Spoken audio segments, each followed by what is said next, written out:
Hi, I'm Heather from Here Booktubes, and today is my most requested video of all time.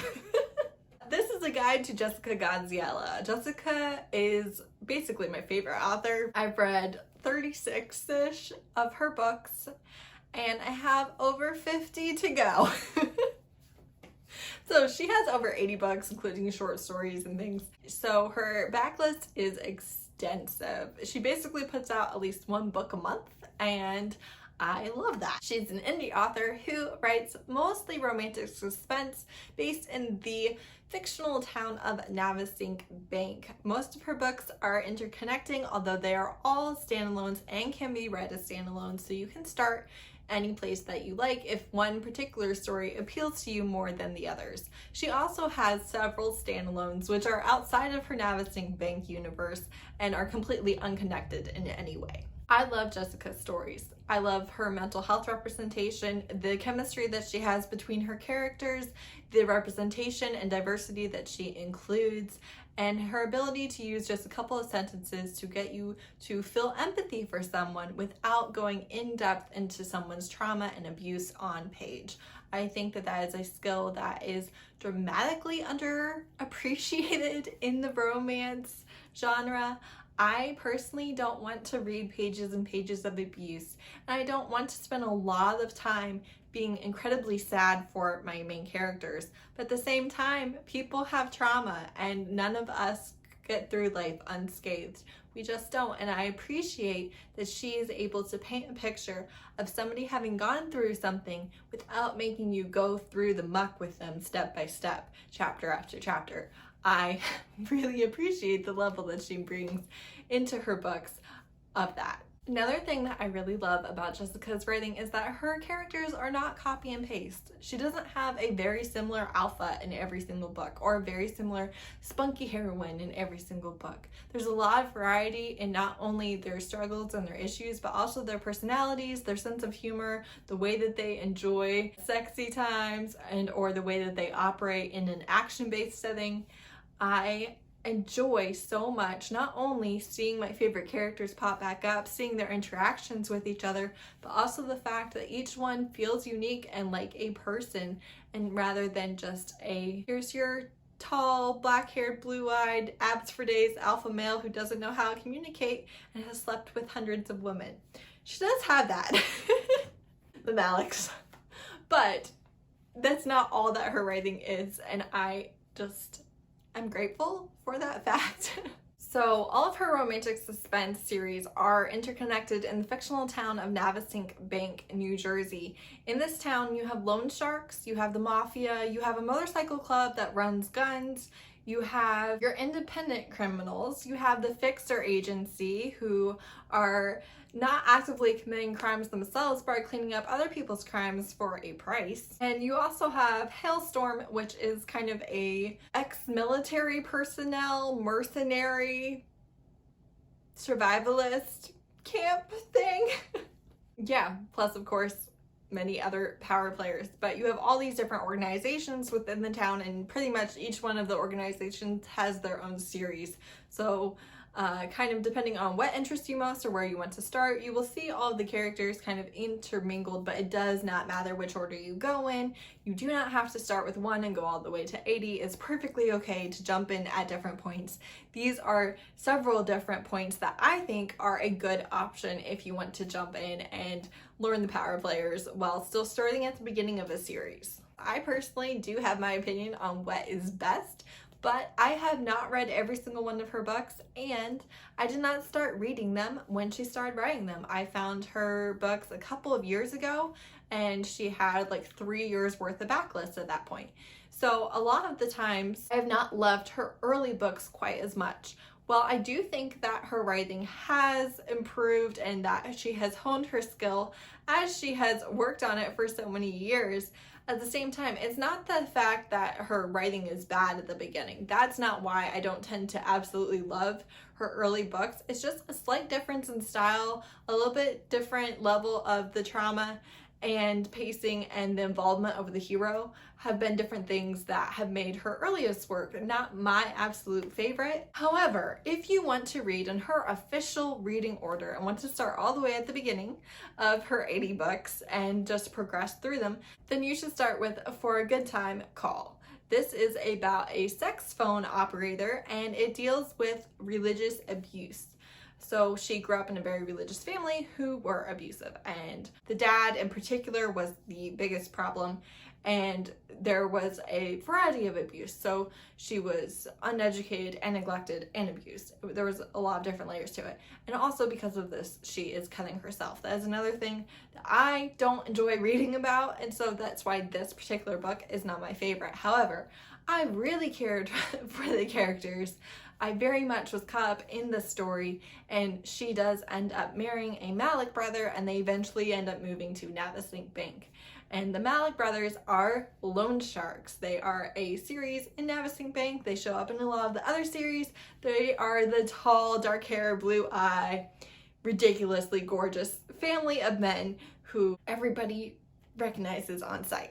If you wanted to start at the beginning of that series, if you want to skip For a Good Time Call, you could start with Shane. So technically, yes, the love interest in For a Good Time is a Malek brother, but he is not the beginning of the Malek Brothers series. Shane is a gym owner, and the main character, I forget her name, I could look it up. Leah is trying to leave her past behind and kind of runs into Shane, and of course he has a protective instinct, and the shenanigans ensue. She's gorgeous and feisty, and they were a very fun time to read about. I think my favorite of this series is probably Ryan, though.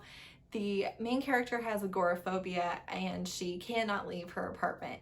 And when something happens that makes her apartment no longer feel like a safe space, Ryan is there to help her out. And I loved so much not only the representation in this book of this particular anxiety, and I learned a lot about it from reading it, but I also really adored the way that Ryan helped her and was understanding and didn't try to force healing, and just wanted her to be happy and wanted to do whatever he could for her without trying to just make her better. And I felt like that was the right approach for the love interest to take, and I really enjoyed reading about it. Rain is the president of the motorcycle club, and this starts the beginning of the Henchman Motorcycle Club series, which is Jessica's longest series. As a matter of fact, currently, and I think it might stay there, the Henchman Motorcycle Club series has 20 books in it. We also have the New Generation Henchman, which is up to 2 books, and we also have a different chapter, which is Golden Glades Henchman, which is also up to 2 books. So Rain is the president, and he finds a girl running away barefoot in the middle of a storm on the road, almost hits her with his motorcycle, I'm pretty sure, and ends up taking her home. Turns out she's escaped from the big bad in town, which is a skin trafficker known as V. This is the overarching villain that shows up in the beginning of a lot of the different series because they follow similar timelines. They all kind of start at a similar point in time. I find that the twist in this would be a little bit unbelievable in a standalone, but because these characters, and especially the big bad, show up in multiple series, it's more realistic, if that makes sense. That's the way I view it. I'm not saying that that's absolute, but that is kind of how I view it. So Rain is definitely alpha, and he is very into this girl while not really knowing what to do with her or where she came from or any of the things. And also his brothers in arms, if you will, of the motorcycle club are a little bit suspicious. One reason why I think that is a good place to start is because you get introduced to the big bad, and then also the next book, Cash, which is Henchman Motorcycle Club number 2, you see the leader of Hailstorm being the female love interest to his brother, which I love because 1, she's older, 2, she is kick butt. She knows what she's doing, and also she leads this group of ex-military personnel and is so tough, and she is a die-hard romance reader and is secretly just rooting for everybody to have their happily ever after, and I loved that balance in a main character, and she was very fun to read about. while also making me fall for somebody who was a little bit more of a cinnamon roll than just pure alpha, and who just knew what to do to make his woman happy. He knew how to handle her. He knew when she needed a joke or when she needed him to be serious. And I really enjoyed that dynamic, even though officially I would say I like alphas. I really enjoy Jessica's cinnamon rolls like so much. Another place that I think is good to start if you want is Monster, which is the first book in the Savages series. These are kind of criminals within Navesink Bank who are almost freelance criminals, and they are friends with each other, but that's kind of the only interconnection in the series. So he's tasked with kidnapping her. He doesn't like to deal with women or children. He kind of has a rule, but because of who is asking him, he doesn't really have a choice. So he kidnaps her and falls for her quickly. And it's them trying to take down the bad guys. Another place that you could start is her Mafia series with the woman at the docks. This girl is purposefully on Mafia turf, but she doesn't feel like she has a choice. Her sister was taken by sex traffickers, and she knows that the storage container that her sister's being shipped in is going to end up going through this port. Unfortunately, the port is run by the Mafia, and they spot her and she gets away. And then they spot her again and she doesn't get away. And she is trying to convince them that sex traffickers are shipping into their port, even though that's not something that they deal in. And so she's falling for like the son of the Mafia, Dom, and is at the same time trying to free his sister, and their chemistry and banter is really good. But if you like Mafia, I really enjoyed this like a lot. And I also absolutely loved that even though the hero's dad is still the head of the Mafia, he's not a horrible garbage human being who is abusive to his family like so many of the Mafia bosses are, unless the hero is already the Mafia boss. Usually if the dad is still in charge, he's a piece of garbage. But that's not really how he is. I mean, arguably he kills people, but you know, he's actually good to his family. And I'm so glad that is what Jessica did, because I just am tired of reading about the stupid abusive Dom, but he's actually good to his son, which I appreciate. Now we have reached my official favorite place to tell people to start with Jessica Gadziala. I think that you should start with The Fixer, which is the first book in the professional series and is about the Fixer agency. So again, they don't really commit crimes, although they do commit crimes covering up crimes, but ultimately they handle cleaning up a crime scene or making somebody disappear if they need to get away, and or sometimes handling international incidents that have been created by their clients. They have an extensive skill set. Each one has their own unique skill, and their job is kind of the title of their book. So the first one is about the head of the Fixer agency, and our main character has a stalker who is rapidly escalating, and she just knows that she has reached the end. He is going to get in and he is going to try and kill her. So she goes to the Fixer agency and they say, sorry, we really don't handle stalkers, but if you want, I will leave a note for the boss, and when he gets in tomorrow, I will tell him and I'll let you know, but we really don't do that job. So they can't help her. So she goes to the henchman and she buys a gun. She goes to the pound and she gets a scary looking dog, and she does everything that she can to protect herself from the stalker that she is convinced is going to try and commit violence on her that night. Well, the stalker shows up and things happen and escalate, and the Fixer comes in, and that's how they meet. With him trying to fix her problem. Jessica likes to describe this as a little bit of a lighter version of a lot of her other series in Navesink Bank, so it is a good place to start. You will fall for the side characters. It doesn't matter what book of Jessica's that you read, to be honest, she is excellent at making you care about the side characters. I tell you what, I cannot stand side tangent. I cannot stand when authors like show you all of the fights or the dramatic parts of another person's storyline to try and get you to read their storyline instead of actually making you care about the character. Jessica does such a fantastic job of making you care about the side characters and making you want their books, kind of regardless of if it's the next book or if it's 7 books from now. Doesn't matter. You love all of the characters and you want to see them get their own story. And that is a skill, because she's not telling us, she's showing us what these people are like and why we should care about them. And I think she does a fantastic job with it. I am always looking forward to the next book to find out what this person is going through and how they're going to find happiness. If you want a book that is pretty much just a standalone, I know that some of the people that have read some of the books leading up to this feel like it greatly adds to it, but I have to say that I read it as a standalone and I really enjoyed it, and I didn't feel like I was missing anything on the characters. And that is Counterfeit Love. So she is a survivor of sex trafficking and he is a counterfeiter. She has made it her mission to take down not only the sex traffickers, but specifically the clients as well, because ultimately if you take out the criminal, another just takes his place, but if you take out the clients, there's no one for them to sell to. So that is her life's mission, and so she blackmails this counterfeiter into helping her. And she is very prickly. He is the sunshine. He is the sweetest freaking character. I love him so much. And he is just like, if you had just asked me, I would have helped you. You didn't have to blackmail me into this. Like, you have a good cause. And I loved watching them interact so much. So much. And I feel like if you do want to start with a standalone, it is a good one to go with. Obviously, the content warning for that would be sex trafficking, but again, I feel like Jessica does such a great job of being respectful with it and not doing trauma for trauma's sake or for shock value. I really feel like she doesn't do that. This is something that is a prevalent problem, and I like that she presents it to us without being like, here, horror, shock, here's trauma porn. Instead, she's like, here's people who had something terrible happen to them and they survived, and they can also find happiness.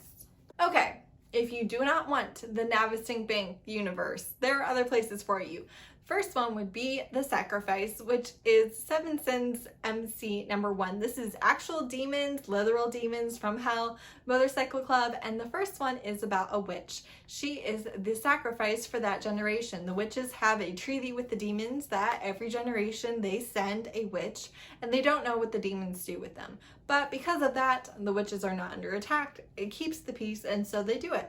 She, unfortunately, was the slightly subpar witch who created more trouble than she was worth, and so she got picked for the sacrifice. And she goes, and she's very, very sad, and she doesn't have a great control over her powers, so she's making it rain for days on end. And the president of the motorcycle club, who, again, demon, wants hot and dry weather, is like, I do not care what you have to do to that witch. Make her stop having it rain. I cannot deal with the damp and the cool and the humidity anymore. So our hero, who is a demon and arguably not a great person, goes down to the basement where she is locked up and is like, you gotta stop making it rain. And she's like, I don't know how to control my powers. And he's like, well, what's your deal? And she's like, I'm sad, I'm locked in a basement, you keep giving me meat, I'm a vegetarian, all the things. She might have been vegan, but definitely at least vegetarian. And he's like, okay, well, if I feed you and give you a bath, will you stop making it rain? And she's like, I don't know, but we could try. Like, it is worth a shot. So she ends up being his fade mates. The demons have a cool, in my opinion, is like one of my favorite paranormal features. They have a very cool physical tell that says that they have found their mate, and I loved it. She makes him a little bit better. He makes her a lot dirtier. And I love Fade the Mates. I just do. I also really enjoyed how Jessica's style did change a little bit between her romantic suspense and her paranormal. She does a, I feel like, noticeable style change that works really well for the difference. And I was like, ooh, look at you. You're so skilled. One series that I have not read that is actually also paranormal is Into the Green, and it is Fae. So, like, it's on my list, but I haven't read it. So there's actually 2 paranormal places that you could start. But then she also has the standalones, which are completely unconnected to anything. The first one that I want to recommend is a novella. It's Peace, Love, and Macaroons. He is a coffee shop owning alpha who came from the big city to the little town. She has unfortunately had to return to her little town as a failure and is making macaroons for her mother, who happens to have shared her bakery space with the coffee shop owner and has also happened to rent him an apartment right next door. And I loved that he was an alpha, but he was good to her, and it was just them being happy and coffee, and like there was nothing super bad that happened. It was just them finding happiness, and I loved it. She has Don't Come, which is a BDSM standalone. I love reading about BDSM. I liked that he was not necessarily your typical broken dom who needs saving by true love, and because of that it was really fun. Lastly, I think that you could start with Fix It Up, which is kind of a fan fiction of Chip and Joanna Gaines from the HGTV show Fixer Upper. This was so much fun because it was like a fake marriage, because they are a contractor and a designer and they bicker like cats and dogs, and the TV producer sees them in a Home Depot type store arguing. Is like, wow, this would make great television, but she thinks that they're a married couple and she doesn't want just one or the other. It's the two of them or nothing. So they fake being a married couple in order to get this TV show, and because it would be great for their business. And I love it. I'm a huge Fixer Upper fan, like shiplap all day long. I'm a huge fan of that show. I watched it a bajillion times the first several years that it came out. So this was just a really fun standalone because it was just like them, except what if they were faking it all for the cameras, and I loved it. All right, so that were a bunch of places to start. There are arguably more places. Obviously, like I said, you can read them all as standalones, or of course the beginning of any series is a decent place to start. But I have actually, over the year that I've had my channel, had this video requested frequently, and I hope that if you have not yet, try Jessica Gadziala, even though I talk about all the freaking time. I hope that you pick one of these and you do pick it up. Her books are not overly long. They're in Kindle Unlimited, the majority of them are. And while I would not call them insta-love, they are also not super angsty. They usually do have a connection right away, and it does take them a minute to act on it. And her books have a lot of humor, they have a lot of mental health representation, and they have a lot of fantastic banter and character chemistry, and she often has the prickly heroines and the sunshiny heroes, or the alpha heroes and the sunshine and or feisty heroines. I love the many different things that she does, and I highly recommend her as an author. She is somebody who I started following because I read so many of her books, and I've actually formed a friendship with her over the interwebs because of our book community posts. And I think that she's a fantastic person in real life and a really skilled and creative author. So I hope you give her a try. I really love her a lot. So I hope this video is helpful. Thank you so much for watching. Bye.